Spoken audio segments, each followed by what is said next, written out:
Good morning.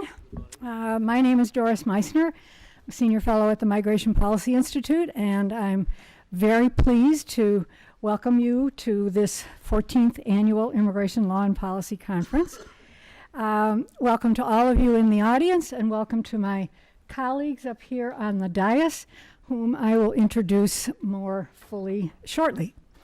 But let me begin by saying that there are many of you in this audience who have attended this conference before. We love to see the faces of friends that have been here over the years, and of course we're always very, very pleased to welcome new faces.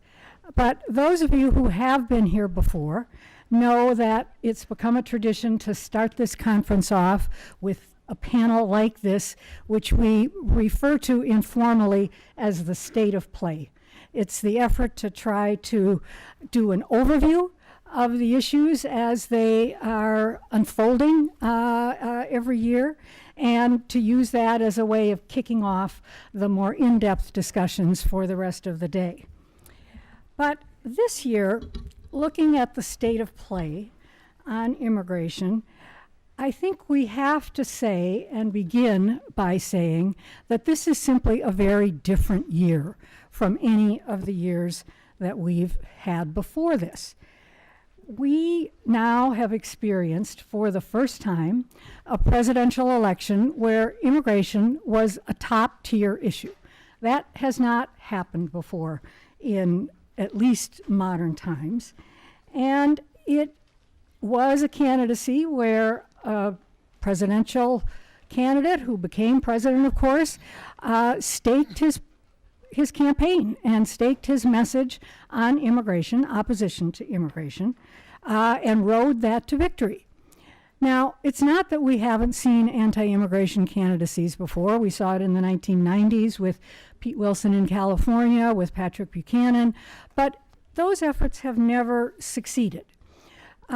This time, it certainly did succeed, and it did so by tapping into clearly a deep wellspring of nationalism, populism, national populism, that very few actually saw coming.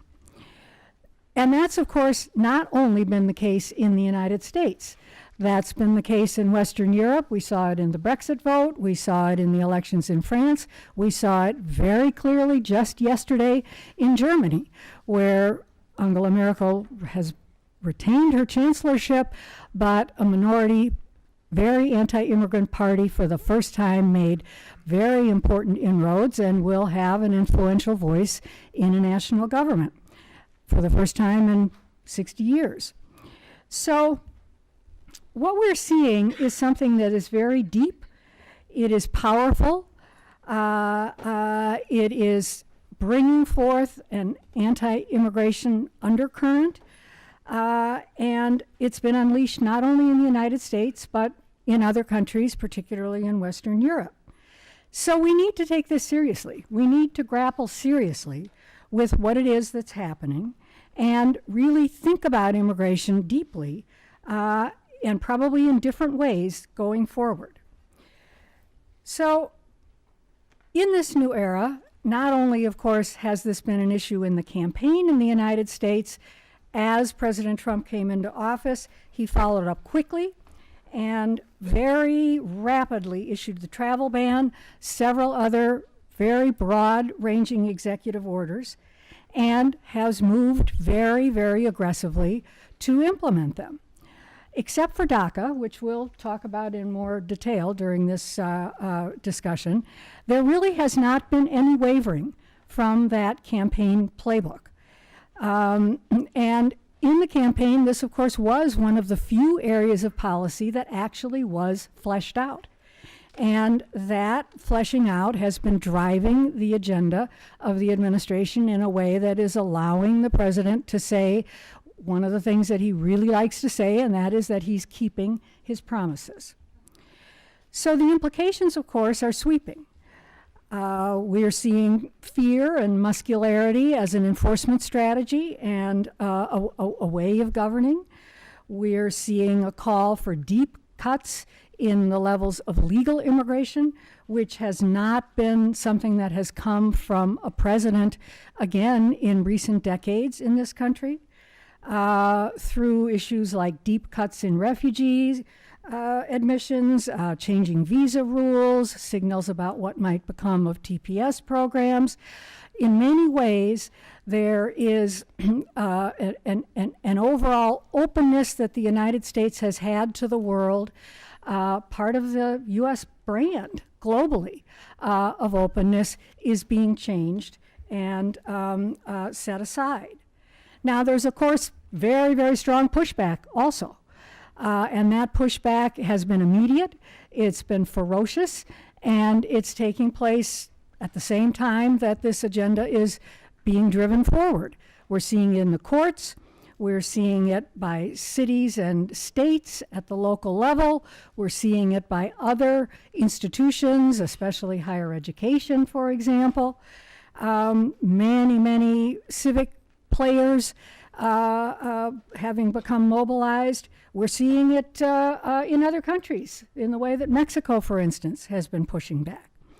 But the result of all of that is deeper and deeper divisions, more and more fractiousness in our political life, and a real chaos that's deepening in a system that is essentially federalism, where immigration has always been seen to be a federal function. That is fraying and fragmenting very significantly. So that brings with it, of course, a growing unevenness in treatment of people around the country and growing disagreements, difficulty in having in any way a shared conversation. Now, this is not to say that immigration hasn't always been contentious. Of course, it's always been contentious. But at the same time, we're now seeing much more than what have been the traditional differences between the two parties, between Republicans and Democrats, and in what it is in general that we've seen as our civil discourse.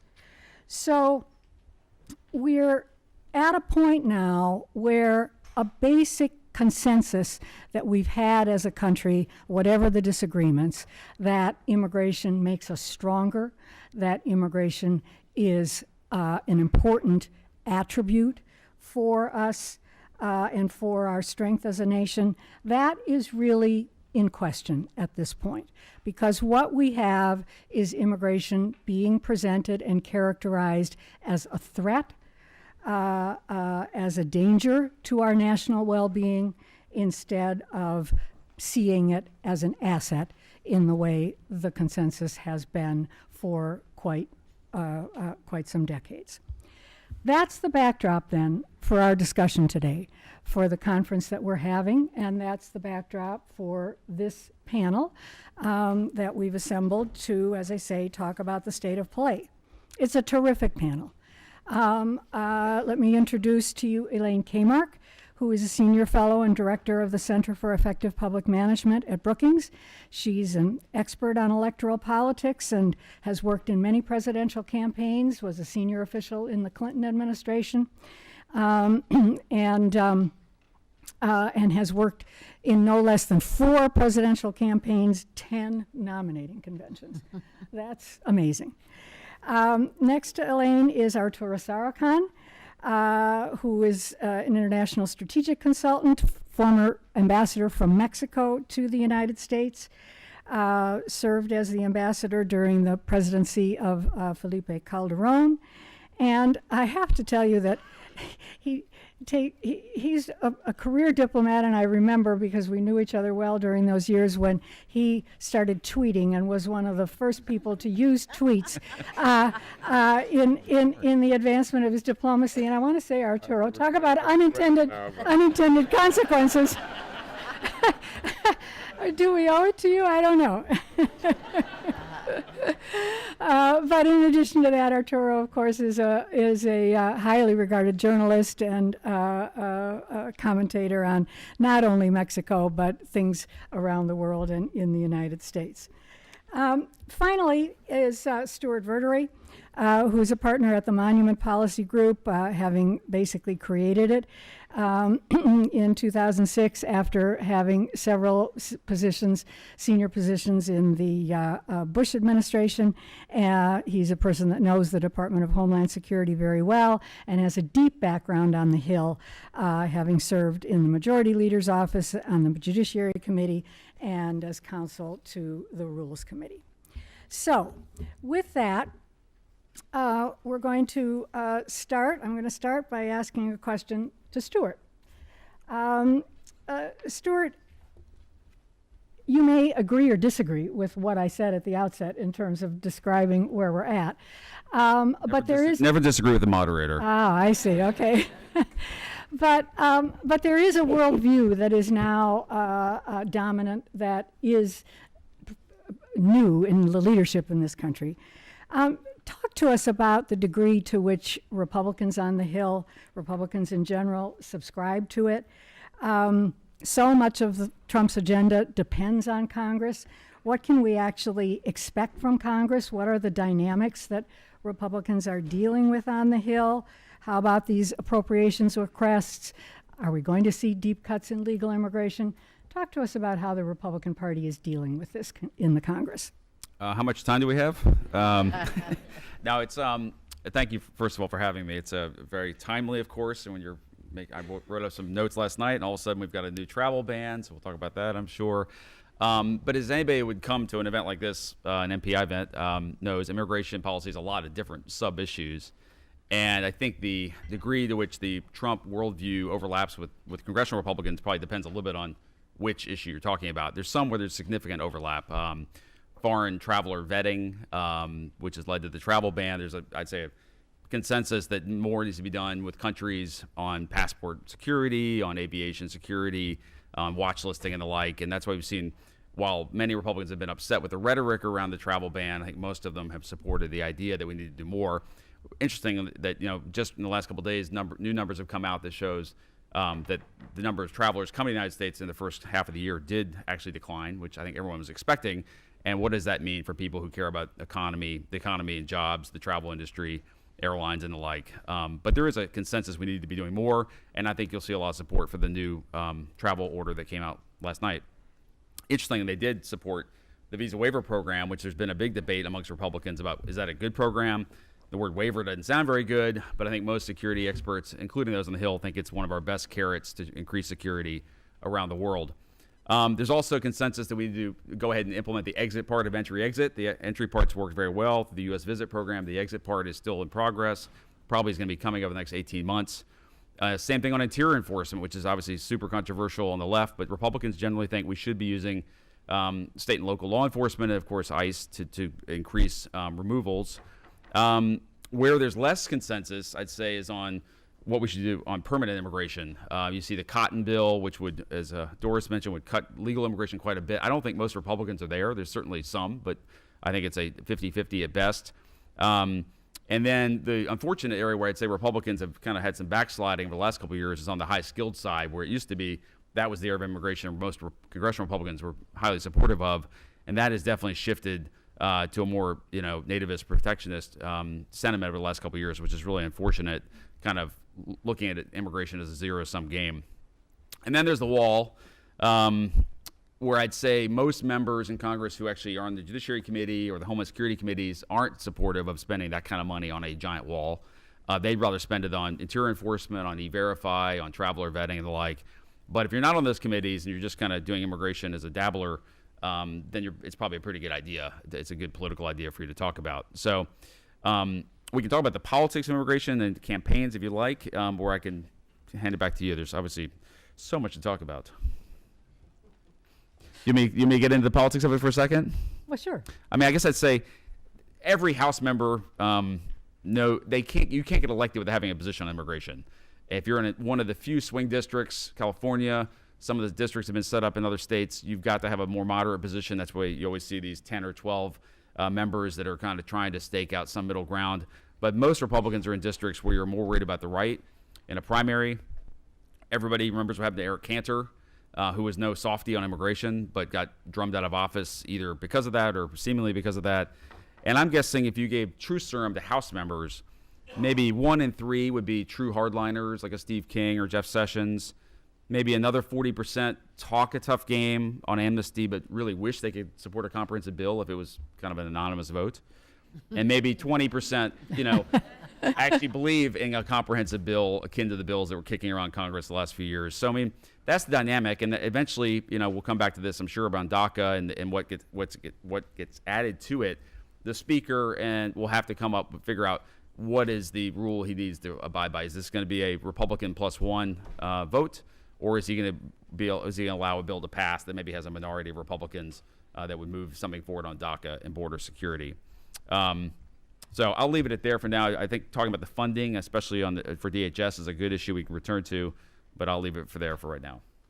Okay, all right. Well, then let me turn to you, Elaine, and let's look at this from the standpoint of the Democrats. First of all, the next, or one very next important point is off-year elections in 2018. Will this be an issue in 2018? If it's an issue, especially for Democrats, how do Democrats deal with this at this point?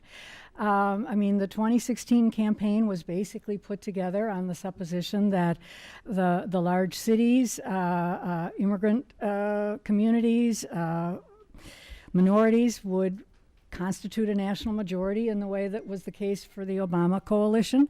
But that didn't work. That didn't happen. And what did happen is that a lot of working class white voters that were typically in the Democratic column went and voted in the Republican column. So what are the lessons that are being drawn from that? And how do the Democrats straddle this issue of maintaining their loyalty and faith, trust that immigrant communities have with white working class voters and what they're saying? Good. Well, thank you, Doris, for being here, and thank you for coming to Brookings on Friday. This is a immigration heavy time of the year for sure. I would like to begin to answer that by going back to the time we came closest to comprehensive immigration reform, which was 2006 and 2007. And at that point, you had a Republican president, you had a newly elected Democratic Speaker of the House, Nancy Pelosi, and everybody was on board, or all the big shots were on board, and it fell apart. And one of the reasons it fell apart, and I think Stuart alluded to this, is that in American politics, it's factions that matter more than parties. And what happened in that race is with us today even more so, which is that both parties showed deep factional divisions within the parties, which kept them from achieving the goal, even though you had a sitting president and the leadership of the Congress in favor of that goal. Obviously, the story on the Republican side is pretty clear, beginning with Lou Barletta in Hazleton, Pennsylvania, way back in 2005, declaring that he was going to make city statutes against illegal immigrants, and that was a wave that was repeated in more than 400 communities around the country.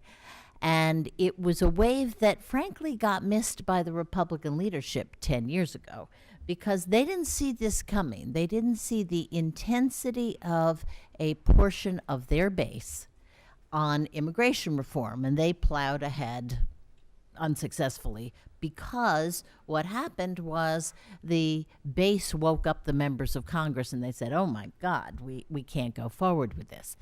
That story was pretty obvious. It was played out in the press, and as Stuart mentioned, it exists today now in very open form because we have a Republican president who represents essentially that faction of the Republican Party.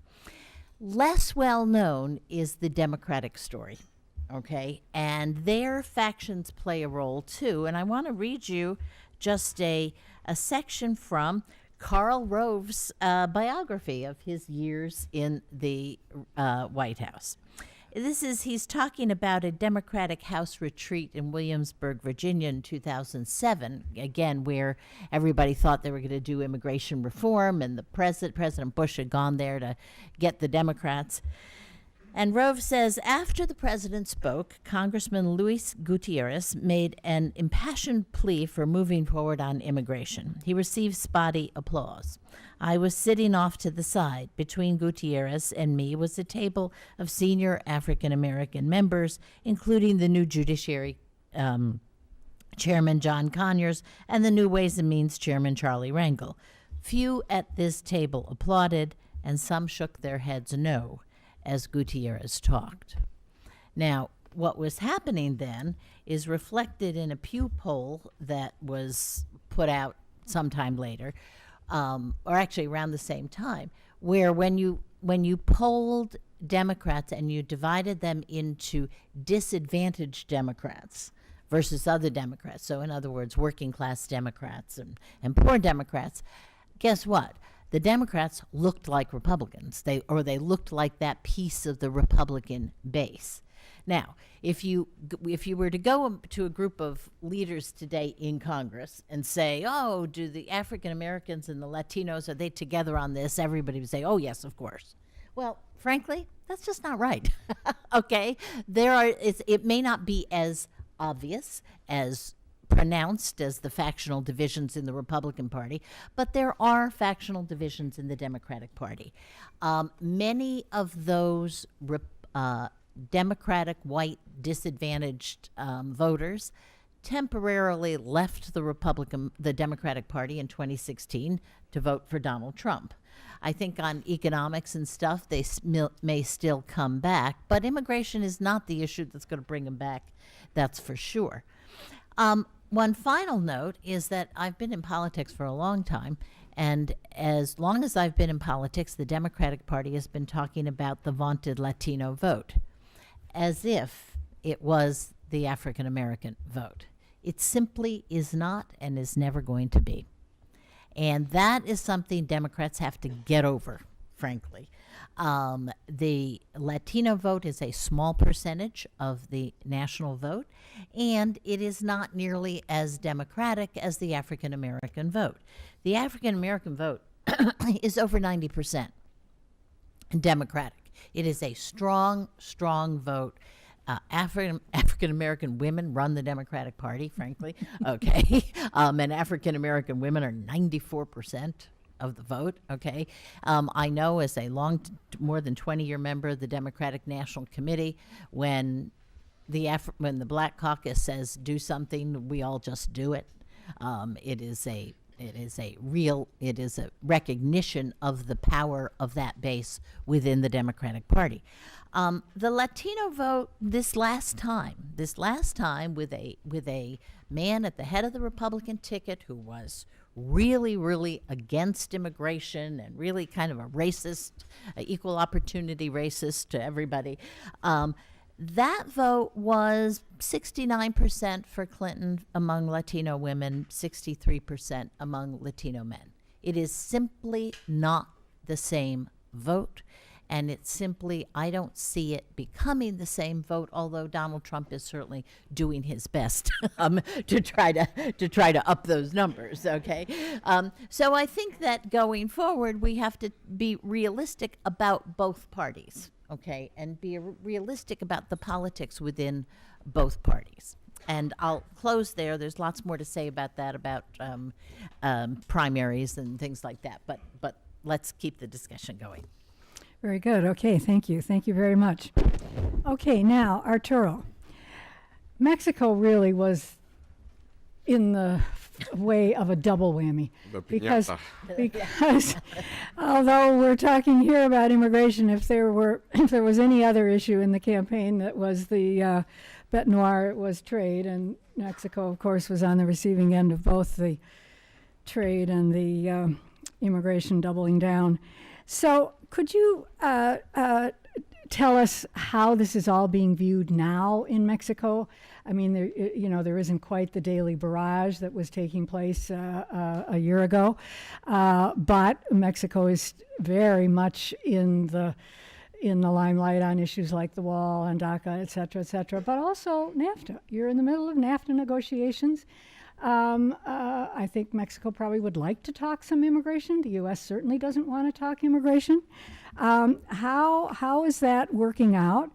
And what about the cooperation that the U.S. and Mexico have developed on immigration over the years, particularly the way in which Mexico and the U.S. have worked together on Mexico's southern border, where Central American flows are concerned? What's the state of play on all those fronts? First of all, Doris, thank you for inviting me. It's a pleasure to be on such a distinguished panel, and it's a pleasure to see my dear friends, Dimitri Papadimitri, the former director of MPI, and the current director of MPI, Andrew Seeley.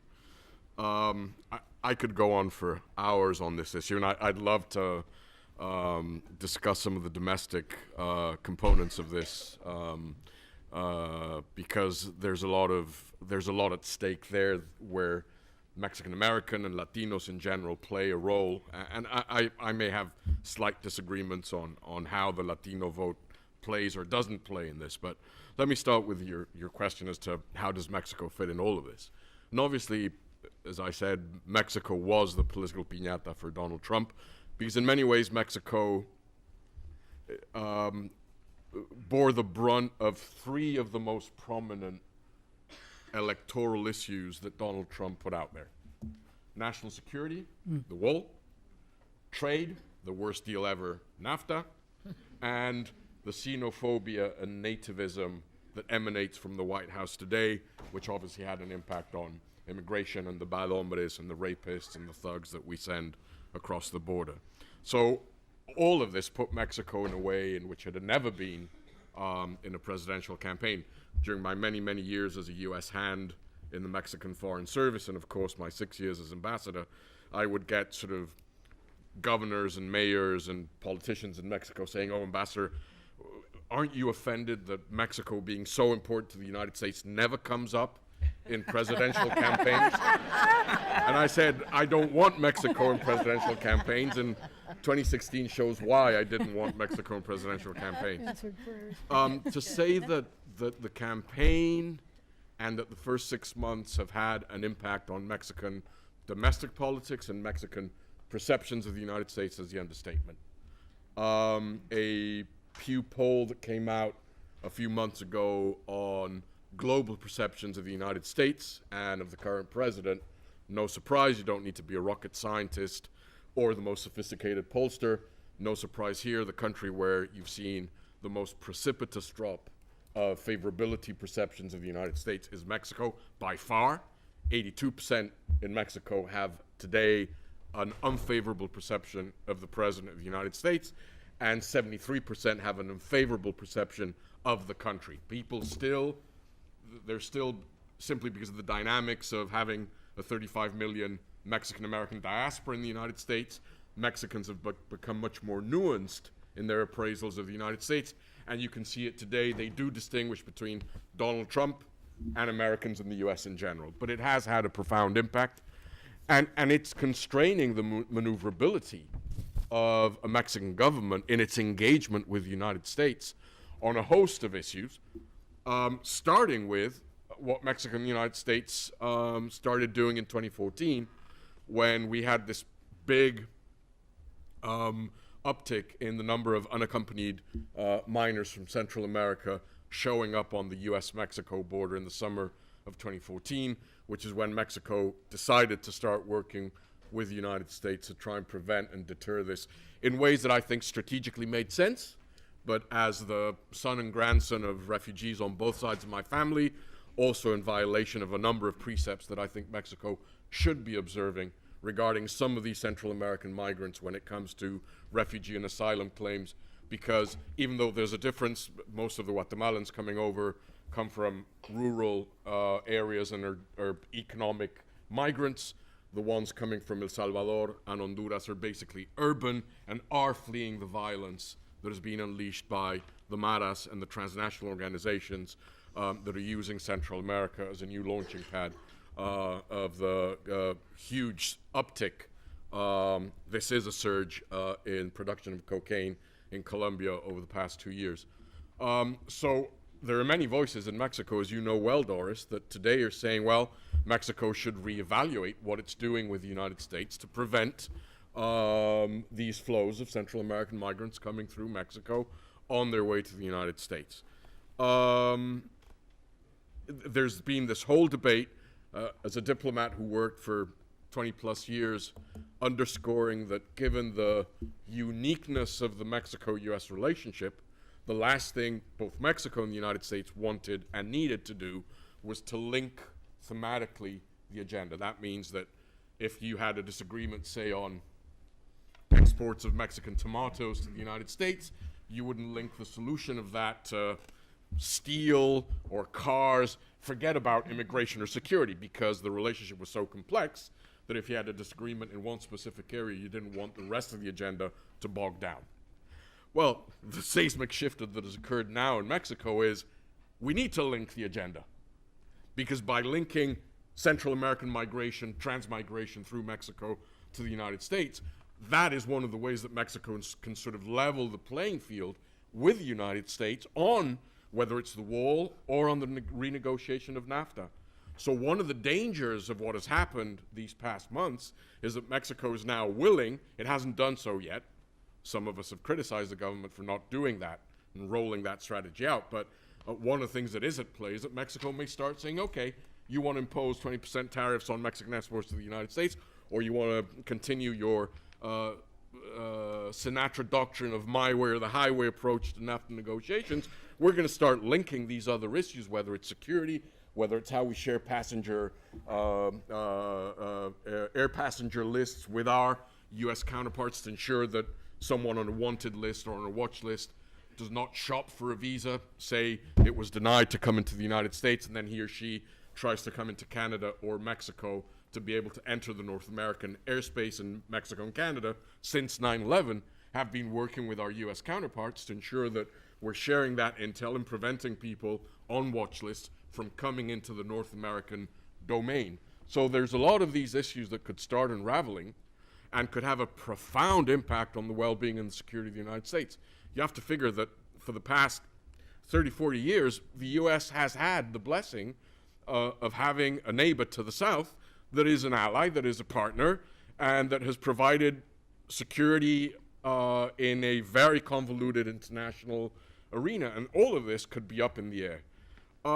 Let me very quickly, as an opening statement, just comment on a couple of things that have been mentioned here as to the internal dynamics of the state of play regarding immigration reform.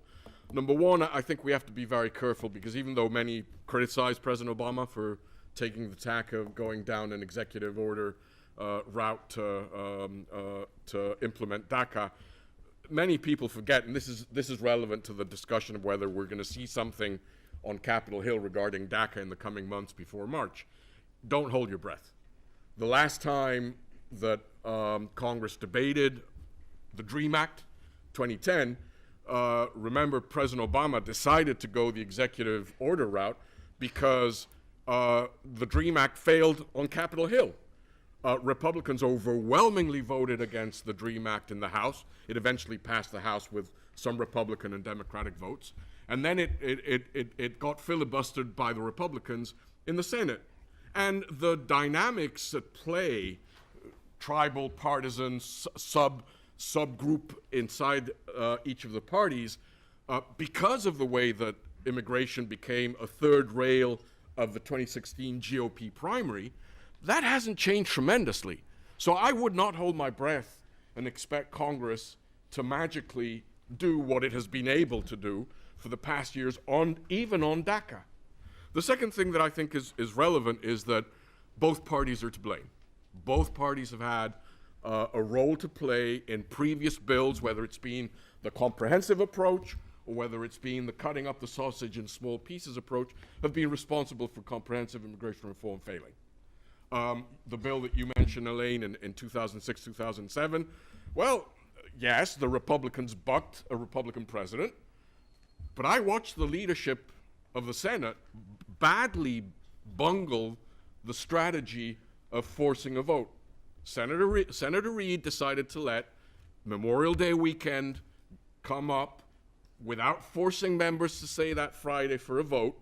By the time those members had gone back to their districts, they got clobbered, and I mean literally, with bricks. I walked into Ken Salazar's, who was then still a senator, I walked into Ken Salazar's office right after that Memorial Day weekend, and he showed me in the corner of his office there was a pile of bricks about this high. And they had all been mailed to his office by his constituents with a legend stamped on the brick that said, "Build a wall, deport them all."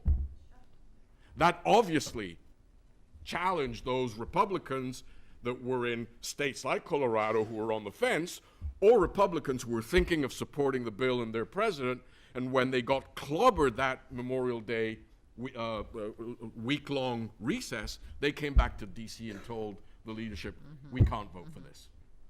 So, you know, it's easy for both sides now to blame one another. Then Senator Obama, who I'm very fond of the president, but Senator Obama played a role in putting a poison pill into the labor components of the immigration bill in 2006. And then, you know, the Gang of Eight was able to get the bill passed in December 2013, but then the House sat on it and it died. So, you know, we have to be careful in apportioning blame, even though if I had to target someone today, I would certainly target the Republican Party for their role in blocking immigration reform. The last thing I want to say quickly, sorry, Doris, I've taken up too much time, but the issue of the Latino vote.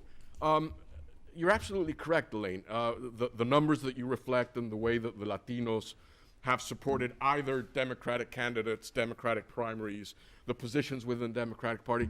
But there's one mistake that I think has been made constantly when analysts and pundits and the media look at the Latino vote in regards to immigration. Latinos in general are no different than any other American voter. Immigration reform for them is the fifth or sixth priority, regardless of who polls them. First is the economy, jobs, access to healthcare, education, and then number 5 or number 6 as a priority, you see immigration reform. So Latinos aren't driven in how they vote regarding immigration reform. They're driven by the way most American voters are driven to go and deposit their votes. What does make them tick is the tone that they see and that they perceive behind the messaging on immigration reform, and that's where you're absolutely right. Despite the post-mortem of the Republican Party after Romney lost the election in 2012, where they said, if we don't pivot back to the Latino vote, we're going to lose the White House in the next 20 years, which will happen the moment Texas, whether by demographics or politics, goes blue, because that day the Republican Party no longer has a route to the White House. The truth is that the Republican Party is doing a lousy job in trying to ensure that the Latino voters do see the Republican Party as an option.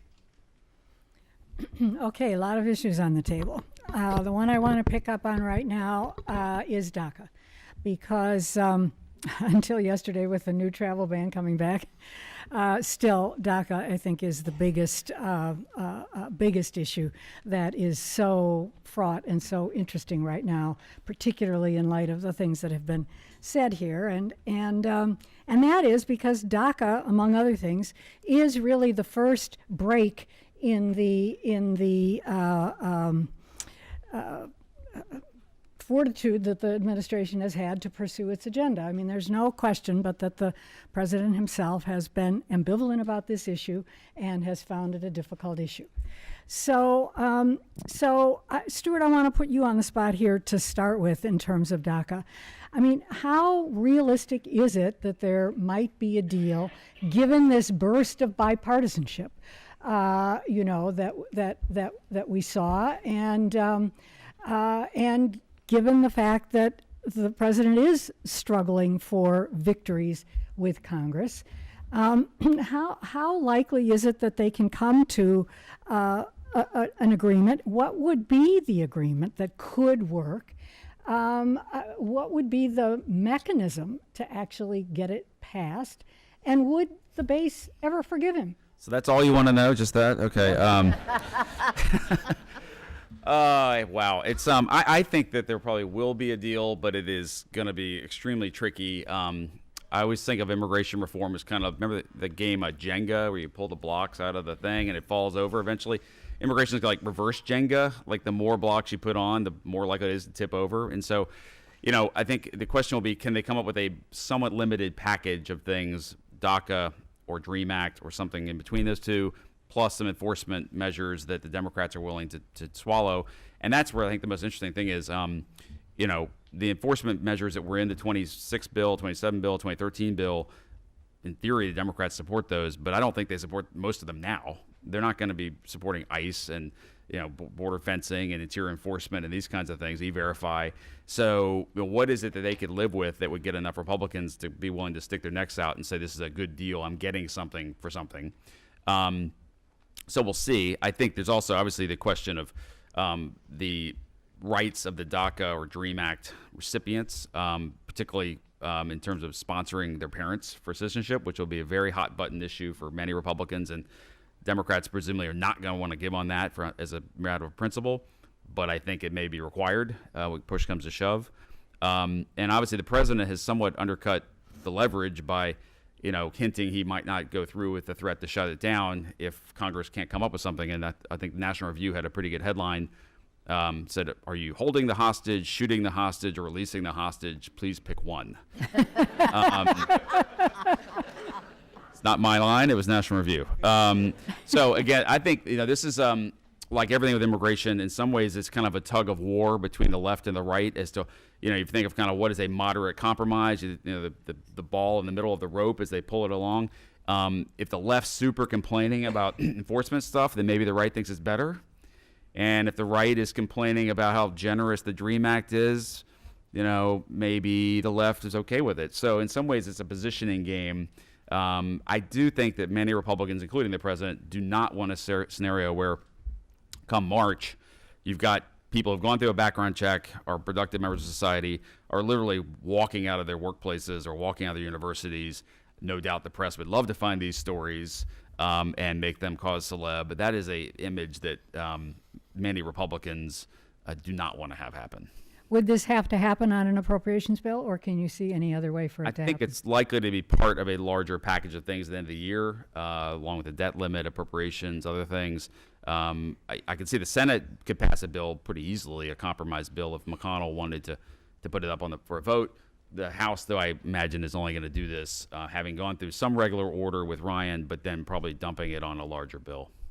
Elaine, how pragmatic do you see Democrats being prepared to be? How much are they willing to give on this? It's very hard to say. I would not put any faith in Donald Trump's positioning on this, as the humorous headline indicates. He's not steady on the tiller. Okay, he changes his mind all the time. We don't know what he really believes. He doesn't have a strategy. I think you have to just look at the House and at the Congress and try to figure out, is there a compromise there to be had?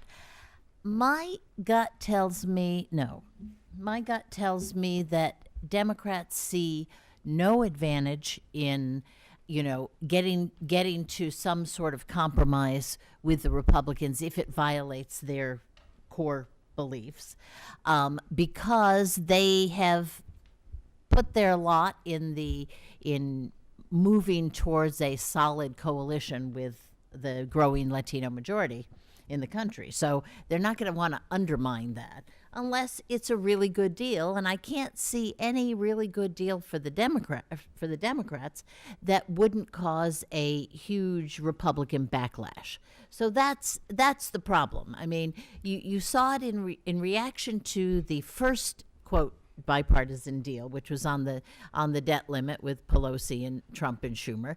Well, frankly, that was no compromise. That was just the Democrats winning. Okay, they just got what they wanted, right? Stop tying this thing, delay this, stop tying things to the debt limit, get SCR going. And so on something that's an actual piece of legislation with policy, I think it gets very difficult unless, in fact, Democrats get something kind of like the DREAM Act, and I just don't see that. I just don't see that happening, especially because it's the fall. You're going into midterm elections next year, and you can imagine a huge revolt on the Republican side in Republican primaries against any Republican who even moves slightly in that direction. Watch tomorrow the Senate primary in Alabama. Okay, so if the... Do we have to? What? Yeah, unfortunately, You do. That's our business. We have to, yeah. To see where that piece of the Republican Party is going. All right, well, then let's go to the other hot button. Oh, do you want to add Can- something? Sure, go can ahead, I- Artur. I- Yeah. Just quickly, I find it very hard to see, even if it's part of a bigger bill, sort of a standalone DACA piece, even tacked onto a bigger piece of legislation, appropriations or something like that, making it through, because of the politics of how this plays out in different ways with different constituencies. Dems have a number of reasons to want to avoid a piece of legislation that only deals with these 800,000 kids, or the Dreamers, without addressing other aspects, whether it's some form of backdoor family reunification. And I find it very hard in this climate, in this context, to see Republicans supporting a standalone, a DACA-centric piece of legislation. Paradoxically, there's one way that I think something could be done, but it means cutting up the sausage of comprehensive immigration reform into two pieces: DACA and temporary workers. Why? Because right now, those states that elected Donald Trump, those red states, those red ag states, to everyone you talk to in the ag business in those states, and we're talking to them, obviously because of the NAFTA renegotiation, the one thing they're saying is we're getting slaughtered by the lack of workers in our sector. So one way where you could minimize Republican opposition to a DACA-driven piece is if you do something on temporary workers and tie temporary workers in the ag sector to the DACA piece. Now, the problem there is that that opens the can of worms that you have with unions and with the more left-leaning sectors of the Democratic Party. But remember that we already have a template for that in the Gang of Eight bill. Labor and the private sector finally, with a lot of nuances and with a lot of backdoors, agreed on mechanisms for labor mobility, where labor would have sort of a controlling hand on the lever of opening or closing temporary future flow of workers. So we've already got some work on that front done. So maybe we need to go back to the Gang of Eight bill, see if there are elements on the temporary worker program that was agreed to as part of that bill that could be used to deliver or minimize Republican opposition to doing something on the Dreamer front. I would just say, if you're going to use the Gang of Eight bill, you need to open up the file and change the name, like call it something else, like if you send it around. Yeah, and I would just say, I mean, I think that's a hopeful sign, but what really killed immigration reform for the Democrats last time was the opposition of labor. And when you had the AFL, because of the guest worker provisions coming in. So that's a tricky business. I agree it's probably the only path, but I think it's still a very difficult path. I agree. That's it. Doris, the one thing that I think could, you talk about appropriations, the entry-exit piece, which has been something that Republicans and some Democrats have wanted for a long, long time, the overstay enforcement, which, they put out a report this year that said the overstay rate's around 1.5%, which, either is a great story or a terrible story, depending how you look at it. Right. I think it's pretty good, actually. But, getting that exit system built out of their airports, seaports, to stop this kind of problem of overstays turning into long-term people that deserve help is something I think a lot of Republicans would, if they could get the money. You don't need an authorizing statute for this. You need money and timelines and buy-in from industry. That's something people could actually hang their hat on to say, I'm willing to cut a deal with a real exit program that's going to stop overstays and real ICE enforcement on short-term overstays, leaving the long-term, separate issue. That's a possible deal that could be had. And Secretary Kelly, being right in the middle of this now in the White House, might be able to pull that off. And one last thing, the other question is, does President Trump lean in on whatever is cobbled on Capitol Hill? The only thing that the White House has leaned on or supported is the RAISE Act. So the question is, if we reach the scenario of something being agreed to on Capitol Hill, will the White House lend the bully pulpit of the White House to support and rally the troops on behalf of that bill? And frankly, I think the stench of xenophobia and nativism is real. It's not kabuki. It's real in the White House. Well, putting the RAISE Act into play would be an entirely broader drill than we talked about, and that would be a very dramatic kind of a deal to come to. So let's then go to something that maybe is simpler, the wall. What about the wall? What's it going to take to declare victory on the wall? The president keeps putting it off. The money, when you look at the money that's going to be involved now in disaster relief after Harvey, Irma, Mexico, Maria, exactly. Again, Stuart, what do you see the Congress being able to deal with an appropriation for the wall, particularly at a time? I mean, we have to just really get this to the context of the lowest levels of crossings at the southwest border in 40 years, some of it as a result, it seems, of the change in tone and the rhetoric itself from this administration, totally apart from any real differences in very much of a difference in actual border enforcement activity.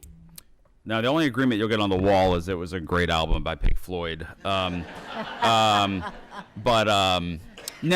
the appropriations process has been really interesting because, as the parties have kind of drifted apart over the last 10 years on immigration, until about a year or two ago, the appropriations process was relatively a bipartisan kind of Shangri-La, where you had investments in CBP, you had investments in ICE detention beds, you had, building out IT systems. And so kind of the capabilities of DHS and the State Department to do immigration control had really been enhanced. Now, President Obama basically turned off the ICE portion of that the last 3 years, but it's still there. But that bipartisan kind of group in the Appropriations Committee has also begun to fade as the Democrats have really now laid down a series of markers on not having ICE get more resources, not having more physical infrastructure at the border. And they have a lot of covert support from Republican appropriators who would much rather invest in other things. And you look at the overwhelming presence of Texans amongst the leadership in Congress on the Republican side. There's like 7 House chairmen. You got Cornyn, you got Cruz. They don't want a wall, not in Texas. They maybe want it somewhere else, but not Texas. So, I think there'll be a lot of, what do I want to say? I think there'll be a lot of rhetoric around the wall, but at the end of the day, I think they'll be like, oh, we tried, we couldn't get it. We're going to put money somewhere else. Arturo, what about the wall in Mexico? Does Mexico still, how seriously is Mexico seeing it at this point? Well, for starters, there's, of all the rhetoric that has come out of the campaign and of these first months of the administration, there's no issue that grates public opinion the way the wall does. It is profoundly offensive, and I don't think I don't think anyone has sort of polled this to that micro level, but I'm sure that if you were to ask which of all the reasons explain the collapse of favorable perceptions in Mexico regarding the U.S., it's going to be the wall. And this plays terribly in terms of public perception and winning the hearts and minds of Mexicans as to the importance of the bilateral relationship. Having said this, Mexico and the United States have done many good things together. We can continue to do many good things together. The one thing that we're not going to do together is build a wall. And I think the current Mexican government has been very clear about this. Reality. Look, I'd be willing to have President Trump build 10 meters of a brick and mortar wall, put a gold, bronze plaque, whatever he likes on it, saying this is called the Trump wall, claim victory, let's move on. Let's look at and understand what border security in the 21st century really is about. Look at what Mexico and the United States have been doing on border security for the past decade and a half, and understand that a first century BC mechanism is no solution to 21st century security threats. Do you want to add something on this, Ellen, or should we- You know, there's stepping back for a moment, there is a question among political scientists about leaders and followers and presidents and their followers. And the question is, you know, how much do voters follow a president because of the president's position or because of the president? And there's a possibility here that if Donald Trump says, don't worry, we got the wall, right, even if it's 10 meters, right, or we did this and it's better than the wall, okay, it's better than the wall, he may keep his base. Okay, and that's an interesting question which we'll have to see. It is also possible that his base might just go ballistic on him and say, wait a minute, you told us this, and what's wrong with you? And of course, part of the problem with campaigning the way Trump campaigned is that he had to ignore facts. So, for instance, you know, the wall wasn't going to help, but I mean, the problem is people who come here legally on tourist visas or student visas, and they stay. So the money talked about for a wall, as Stuart indicated, if you put that into a better exit system, you know, you'd probably be solving the problem much more easily. But Trump never talked about that. I mean, or once in a while, but he really talked about this stupid wall because the wall got applause. So one of the things we don't know is, will his voters stick with him absent a wall? Or can he say to them, oh, look, I'm doing something better than the wall, change my mind, and will they stick with him? This is high risk for him. He is now he's gone from the high 30s to the low 40s in terms of his approval rating. This is not good for a president at this point in his term. I call to your memory Richard Nixon when he resigned, okay, when he was about to be impeached and convicted in the Senate, had 25% approval ratings. In other words, the there's always a floor, right? There's always voters out there who stick with their guy no matter what, right? So Like Chris Christie's poll. What? Chris Yeah. Christie. Anyway, you get the point. Okay, I want to do two things quickly before we go to Q&A. Let's see if we can I do want to deal with the pushback. And perhaps the most far-reaching pushback beyond typically litigation courts, et cetera, is what's going on at the state and local level in refusing to accept and cooperate with the federal government. The term, of course, is sanctuary. We all know sanctuary. It doesn't have any single definition. It's an attitude more than a specific set of policies, but it does fundamentally have to do with law enforcement, and it does fundamentally have to do with safety at the community level, depending on how you view safety, and the arguments that jurisdictions make. Let me just ask, where is this going to end? Is anybody going to, is the federal government actually going to be able to withdraw and withhold funding in a way that leverages states and localities? Or are we going to see, what's going on in California? This is now being elevated to the state level so that state laws are being enacted, which basically protect jurisdictions in their views. That will be litigated, and the question then will be, do states have the right to do this?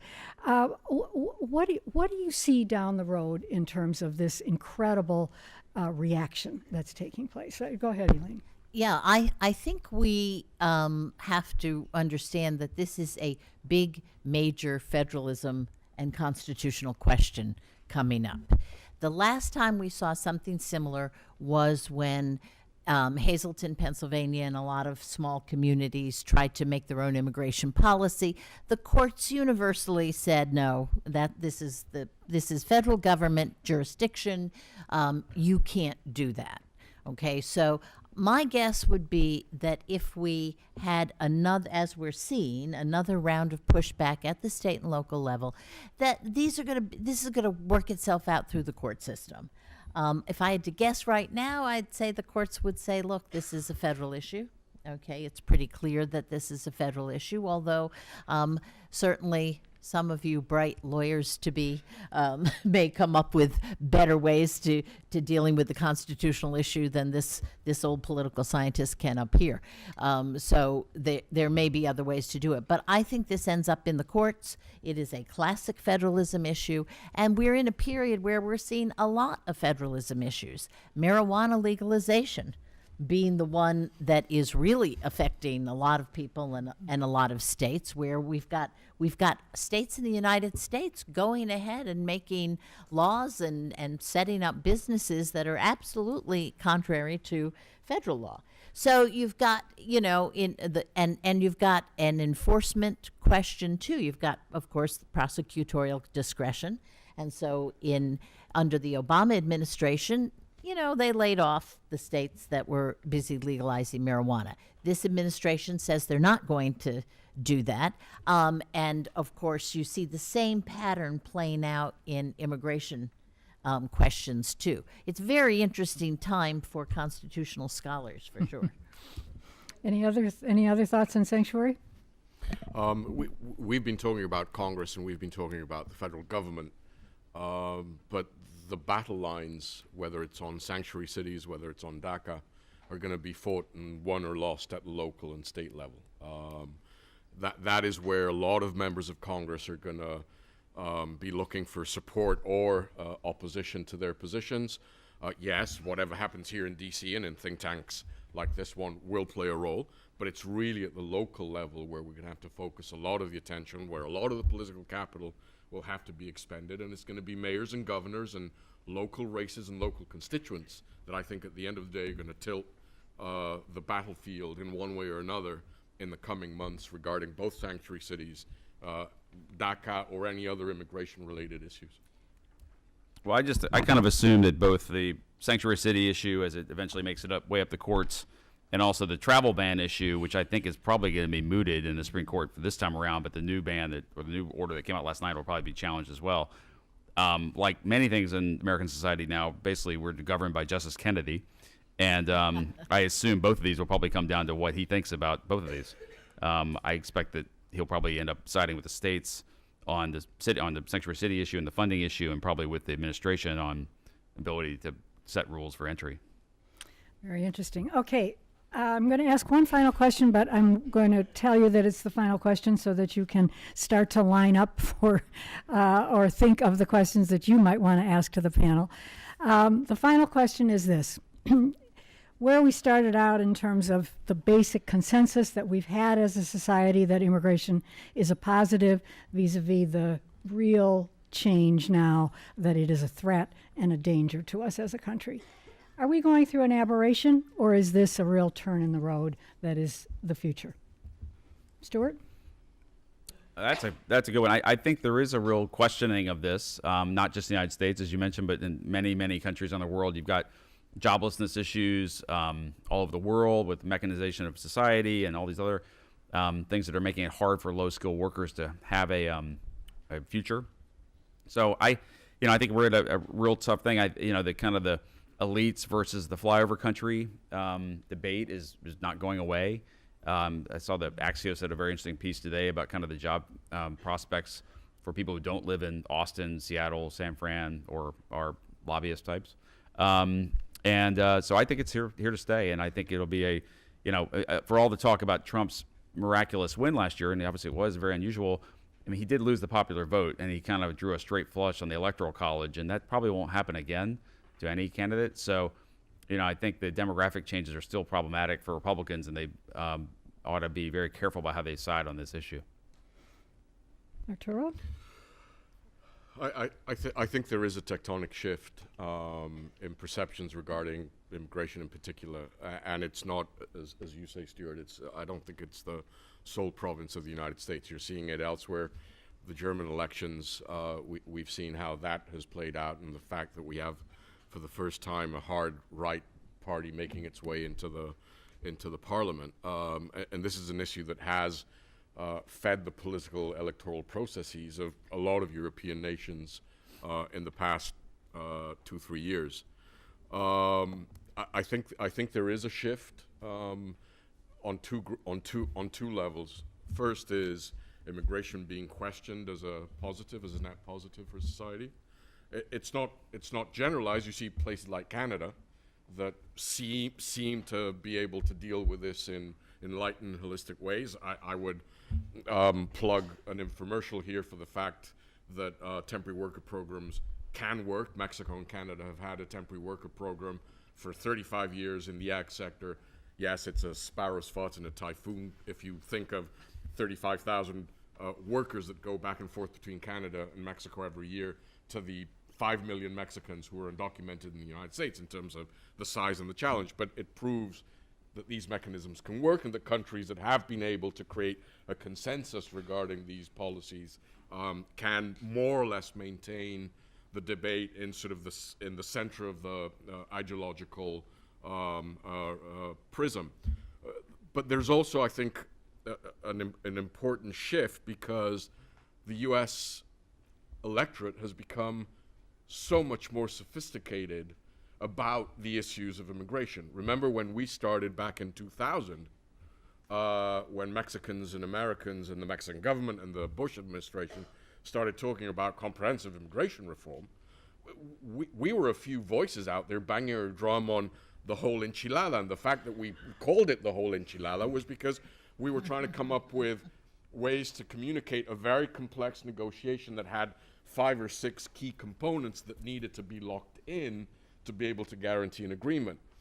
And you look at how the issue was being debated and discussed in the U.S. media and in U.S. public opinion back then, and you look at the nuances and the knowledge, whether it's against or for, that is taking place today as regarding these issues, and you've got a completely different ballgame that I think has contaminated the way people, especially in a balkanized society like the one that we have in the United States today, are approaching such a divisive issue.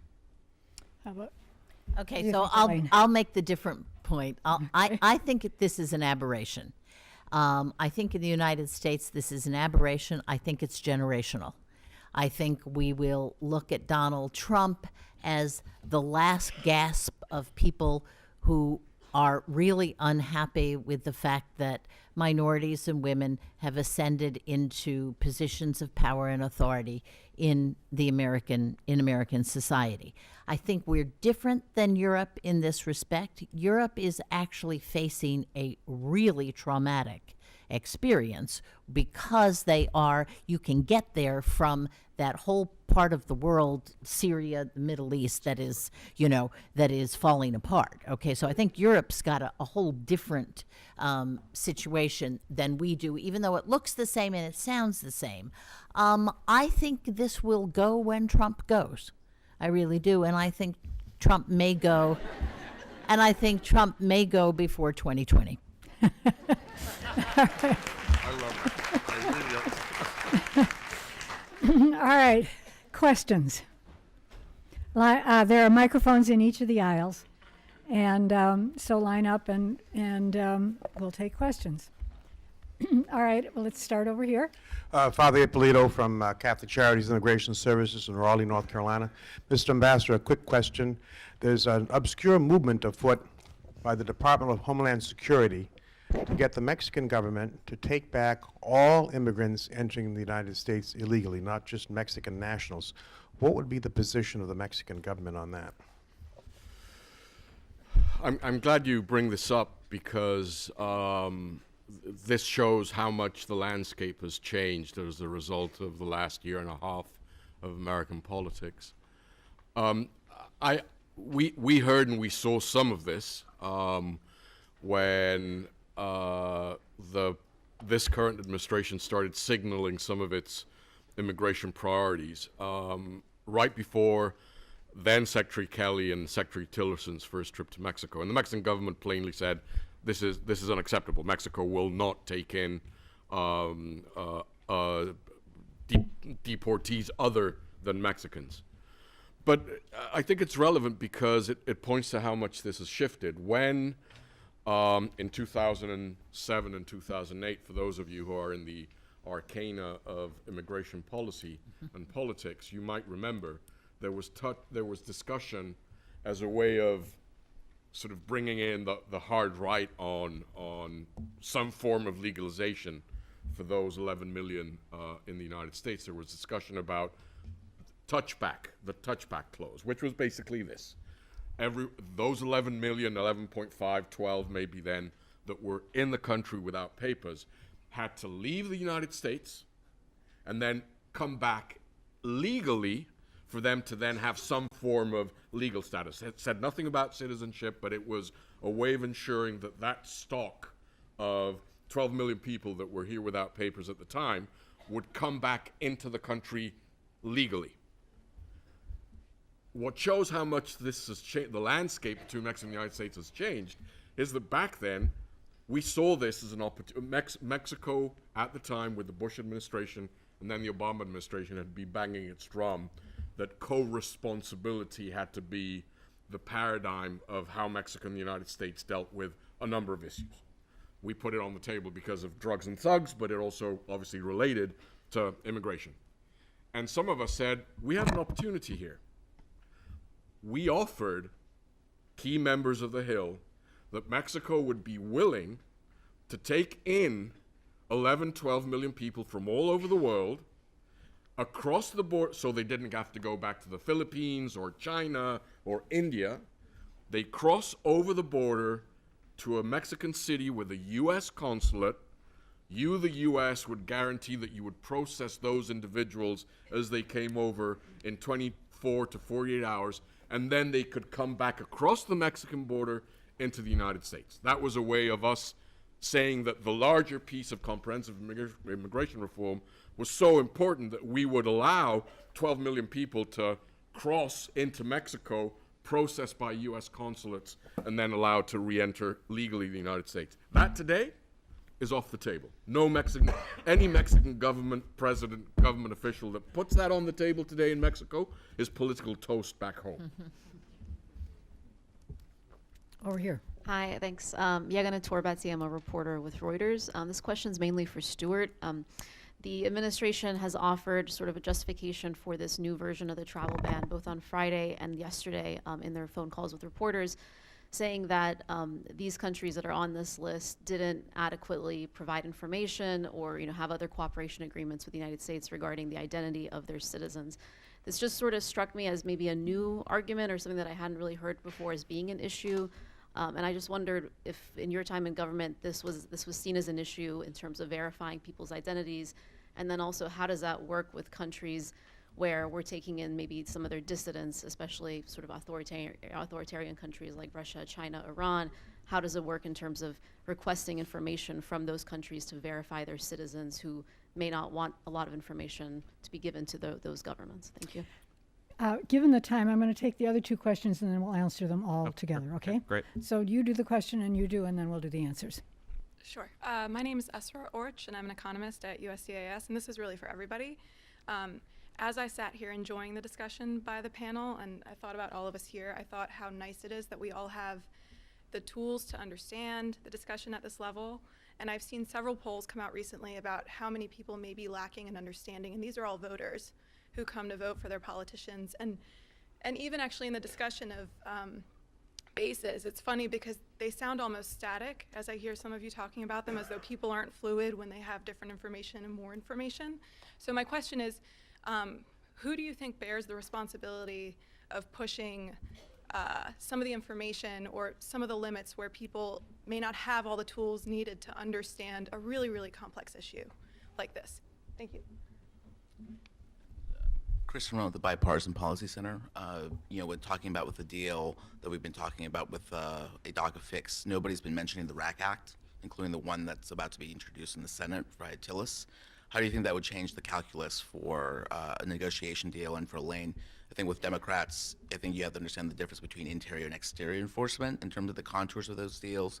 Could you tease that out a little bit, how those considerations might impact a compromise as well? The Recognize America's Children Act. It's the Republican version it's the of the Dream the Act. bridge, right? Exactly. Okay, go ahead, Stuart. Want On to take the the first one yeah. first?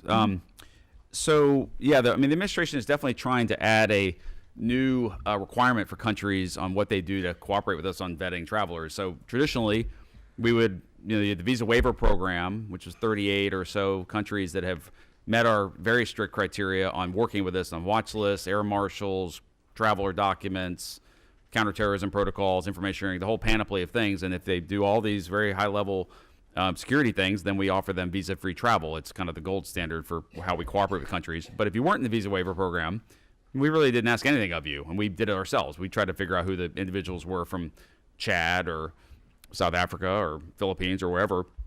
We did that ourselves. So what the administration has said, wait a minute, that's not good enough anymore. We want countries who aren't visa waiver to also try to cooperate with us on building baseline, is the word they're using, capabilities on traveler identity, travel documents, physical security at airports and the like. And they're saying if you basically stiff us or show no capacity to do this, then we're going to put these sanctions in place. And so the list that came out yesterday, which was some of the countries have been on the old ban plus some new ones, I think people are going to have a hard time complaining that these countries really do anything to help us vet travelers. Chad, North Korea. I love the rhetoric. North Korea does not cooperate with us in any respect. It's like, really? So, I think they are trying to raise the bar for what countries have to do. And I think this will also probably translate into asking, not Chad, but other countries that are maybe on a roadmap to visa waiver. That's the carrot we can dangle to them to try to really amp their game up and do the grade A security to try to get more countries into that program. But they're also trying to fix the worst of the worst. And you'll see in the order they do have the waiver authority. So if somebody wants to come in, a dissident you mentioned, there are ways where people can get around the ban for these countries. Query what the courts do now. I think they're going to moot the case and probably start over. But I'm sure the attorney generals that don't like the old ban will try to continue the case. I guess we'll see. But it's definitely a sea change and an important one on how we vet travelers from non-visa waiver countries. And I'll leave the other questions for my colleagues. Well, actually, I'm going to ask you to take a stab also at the TILIS legislation, because I think what that is basically dealing with the issue of potential citizenship and sponsorship. Yeah, they're trying to find a middle ground. I mean, DREAM is kind of out here from kind of the broadest perspective, and DACA, well, I guess nothing is here, but DACA is in the middle. And so they're trying to find something that is a little not as dreamy. Bada bing. I think Tillis in particular has worked very hard with his colleagues to try to find something that can get enough Republican support. It has kind of criteria that seem meaningful. It's not just kind of taking what Obama did and codifying it. So they're working very hard. Whether that has enough juice to move House Republicans, I guess the truth we'll have to see. But they're definitely trying to find something that is stronger on the vetting, stronger on kind of what hoops people have to walk through than what the Democrats have been pushing for 10 years. Okay, let's take the final question, and I'll give both Arturo and Elaine a shot at it. This very difficult issue of how do you get complicated issues to be better understood by the public. Well, can I start with the fact that until recently, we, by and large, had politicians in both parties who had some relationship to the facts when they made their policy. Okay, you could see how the Republicans would take a set of facts and the Democrats would take the same set of facts.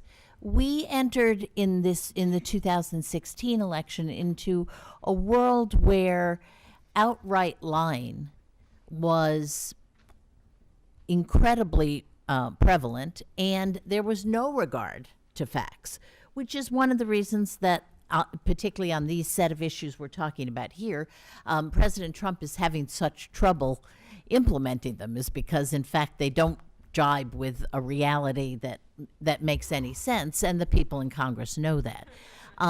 we had a real, this is a really difficult point in time.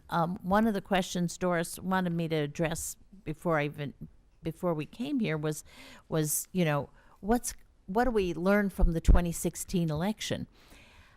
I must say it's hard to take lessons from the 2016 election as we discover more and more about the distortion that went on in the political environment around 2016. Okay, when you have a bot farm in St. Petersburg, Florida, sending out 30 million weird and inaccurate stories a day, okay, something has distorted the political conversation. I think that the only way to change this, going back to the young lady's question there, is to try and get back to a more normal politics where politicians take responsibility for talking about issues not without ideology. Ideology is fine, but at least talking about issues from a realistic point of view. Okay, I think, all right, I want very short, because I'm over time and I'm going to try, and would want to try to observe the timetable. This is a very important question, and I don't think there are easy or even logical or right answers. I would fully subscribe to what Elaine has said about a Teflon-coated campaign to hard data that we saw, and which continues to bedevil a lot of the communication skills of this administration with alternative facts, and that's a reality. At the same time, despite that non-fact-driven debate, if you continue to look at the polls, again, regardless of who, yes, some have numbers that are tighter than others, but across the ideological arc of who's conducting the poll, you have significant majorities of Americans who, A, understand that the system doesn't work, who don't want to deport 11 million undocumented immigrants, and who do believe that some form of legal status has to be given to these people who live in the shadows today in the United States. So despite everything that has happened on the debate regarding immigrants and immigration, polls on this specific issue seem to be, in the general voter population, seem to be pretty resilient, which leads me to believe that we have to continue hammering away with facts, but that in these times, one of the challenges for government officials, policymakers, recovering diplomats like yours truly, think tanks, is we have to create storytelling that accompanies the data. We have to put a human face to these stories about why DACA makes sense, why repealing DACA is a betrayal of Americans and of the well-being and security and prosperity of the United States. You have to put a face and a narrative to these figures. Okay, that's the last word. I think you'll agree with me. This has been what we wanted it to be, a lively panel that starts the day off on lots of fronts. Thank you to all.